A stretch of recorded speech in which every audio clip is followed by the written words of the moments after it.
মির্জাফর এ নেই ফেরদৌস, যুক্ত হতে পারেন মোশাররফ করিম। কলকাতার সিনেমা মির্জাফর চ্যাপ্টার 2 থেকে বাদ পড়লেন ঢাকাই ছবির নায়ক ফেরদৌস। তার জায়গায় যুক্ত হতে পারেন বাংলাদেশের আরেক অভিনেতা মোশাররফ করিম, এমনটাই জানিয়েছেন ছবির প্রযোজক রানা সরকার। রোববার সন্ধ্যায় প্রযোজক বলেন, গত ফেব্রুয়ারি থেকে ছবিটির কাজ শুরু করার কথা ছিল, কিন্তু ফেরদৌস সংসদ সদস্য হওয়ার পর ব্যস্ত হয়ে পড়েন। যোগাযোগ করেও তখন পাওয়া যাচ্ছিল না। পরে আমরা শুটিং পিছিয়ে দেই। ভেবেছিলাম ফেরদৌস সময় যখন দিবেন তখনই কাজ শুরু করব, কিন্তু আর কত সময় নেব।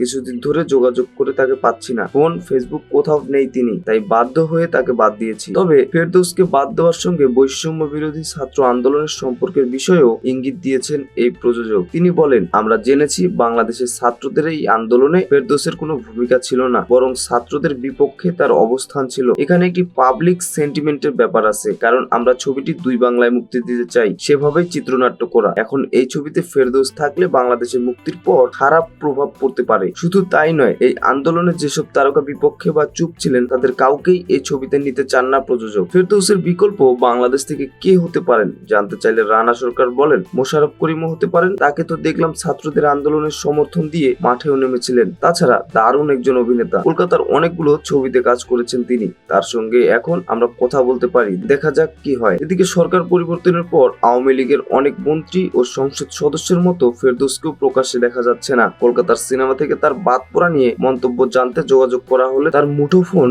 বন্ধ পাওয়া যায়। জানা গেছে দুই বাংলায় মুক্তি দেওয়া হবে ছবিটি, এজন্য ছবির গল্প সেভাবে সাজানো হয়েছে। দুই বাংলার সীমান্তবর্তী মানুষের ব্যবসা বাণিজ্য আদান প্রদান ভালো মন্দ নিয়ে ছবিটির গল্প। ভারতের মুর্শিদাবাদ, বাংলাদেশের সীমান্ত ও বাংলাদেশের কক্সবাজারে ছবিটির শুটিং করার কথা আছে।